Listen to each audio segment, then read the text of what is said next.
Bonjour, bonsoir, et j'espère que vous vous portez bien. Et aujourd'hui, je vais parler d'un négro chinois appelé Eugène Chen, qui était ministre des Affaires étrangères chinoises et l'homme politique le plus dynamique de la Chine du XXe siècle. Ici, on constate que le noir a fait avancer toutes les grandes civilisations, mais malgré tout, pour les Européens, l'homme noir est un sous-homme né pour servir l'homme blanc. Et dans ces logiques, on continue à boycotter Haïti et l'Afrique, ainsi que les autres noirs de par le monde de la diaspora. Et je pense que beaucoup de nous ignorent ce grand homme. Et vous qui voulez savoir un peu sur la vie de cet homme, restez là, regardez toute la vidéo. Je vais vous en parler un peu. Restez là. Et vous qui n'êtes pas encore abonné, abonnez-vous, likez, commentez, partagez massivement cette vidéo.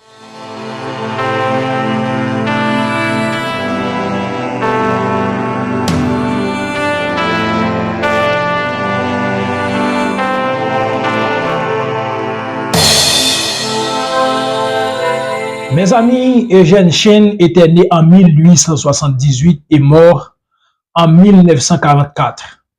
Il était né à Trinidad, ses parents maternels étaient chinois et ses parents paternels étaient nègres. Donc, on dit qu'il était descendant des Maures espagnols. Après ses études primaires, il allait étudier le droit en Angleterre. Après, il a retourné à Trinidad où il opposait avec le gouvernement de l'île et sur une affaire portant sur la Chine. Ensuite, il est parti pour Pékin où il est devenu conseiller juridique du ministre des Communications en 1912. Et après cela, il fondait en Chine un journal appelé Gazette de Pékin dans lequel il combattait les habits gouvernementaux et il a été fait prisonnier pour cela. Et après, il a été relâché en 1917. Mes amis, au temps de la révolution chinoise qui allait mettre fin à l'empire chinois en vue d'implanter la République, il rejoint le docteur Sun Yat-sen qui est le fondateur du parti nationaliste chinois. Et il devient alors le conseiller personnel de ce dernier jusqu'à sa mort en 1925.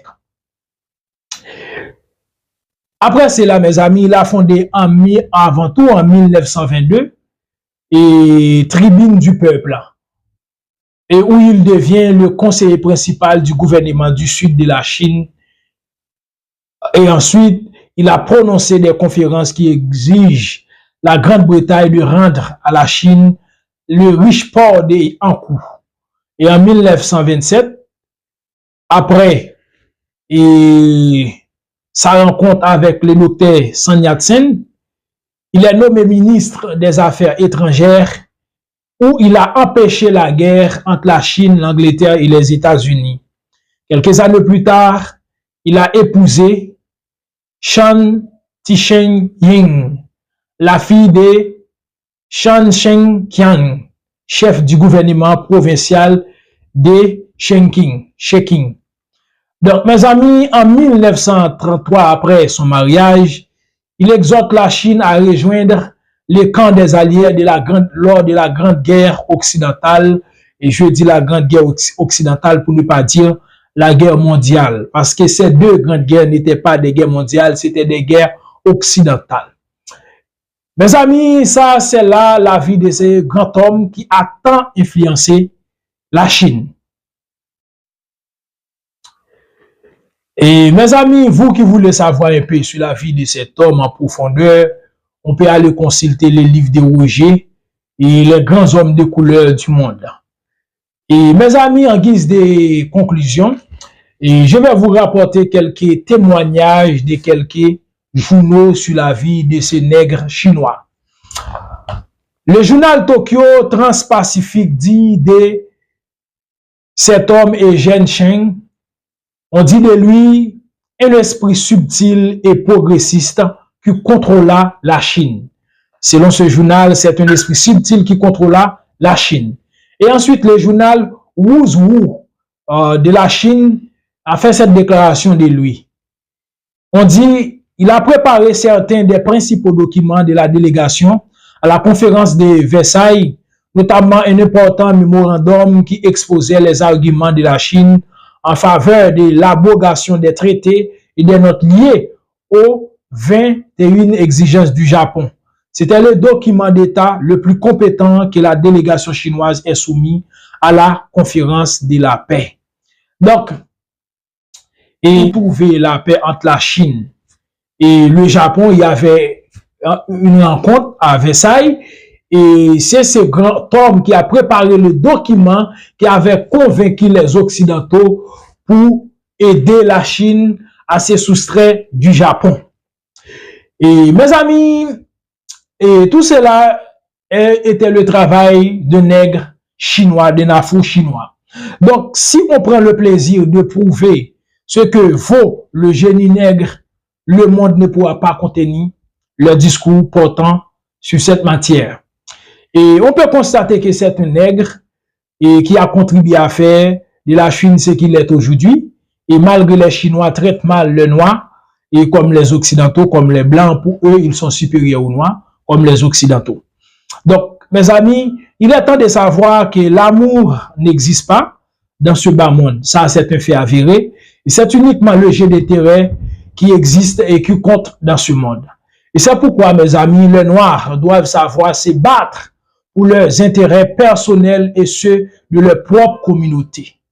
Et c'est pourquoi, selon ce que dit Marquis Garvey, il nous faut la solidarité raciale, mes amis. On doit être solidaire entre noirs à noirs, parce que les blancs sont solidaires entre blancs à blancs et les asiatiques sont solidaires entre asiatiques à asiatiques. Et c'est pour cette raison, mes amis, il faut être solidaire. Et ensuite, mes amis, beaucoup peuvent dire, enfin, et c'est inutile de parler tout le temps de noir, de noir, de noir, c'est inutile. Donc, mes amis, vous pouvez dire c'est inutile, mais mes amis, j'aimerais dire, si on ne met pas en valeur nos grands génies, on comprendra toujours que le noir est un sous-homme et que le noir n'a rien apporté à la civilisation mondiale. Et c'est pour cette raison, le blanc, dans ses livres, dans ses médias, ne cesse de parler d'eux-mêmes. Et donc, il est temps, mes amis, de faire apologie de nous-mêmes, de nous les noirs, et de dire ce que nous sommes, et ce que nous étions, et ce que nous serons dans l'avenir. Parce que dans tous les journaux, dans les documents, dans les médias, les Blancs font éloge de leur génie, mais nous devons faire éloge de le nôtre. Parce que, mes amis, les racistes ne vont pas dire qui nous sommes. Il revient à nous de dire qui nous sommes. Et c'est pour cette raison, les documents, les livres sont falsifiés. Et on a falsifié la vie et on a craché sur le génie de tous les grands hommes noirs du monde. C'est pourquoi il est temps de savoir ces hommes. Et pour les Occidentaux, ce sont les Occidentaux qui sont les grands hommes de tous les temps. Et c'est pour cette raison, il revient à nous, comme le dit Marquis Garvey, de faire des propagandes pour contrecarrer les propagandes occidentales, faisant parler de nous-mêmes, faisant parler des grands génies venant de notre race, faisant parler de tout ce qui est nègre, pour que les Noirs puissent savoir qui ils sont. Ça, c'est clair. Bon, mes amis, vous qui n'êtes pas encore abonnés, abonnez-vous, likez, commentez, partagez cette vidéo. Et vous qui souhaitez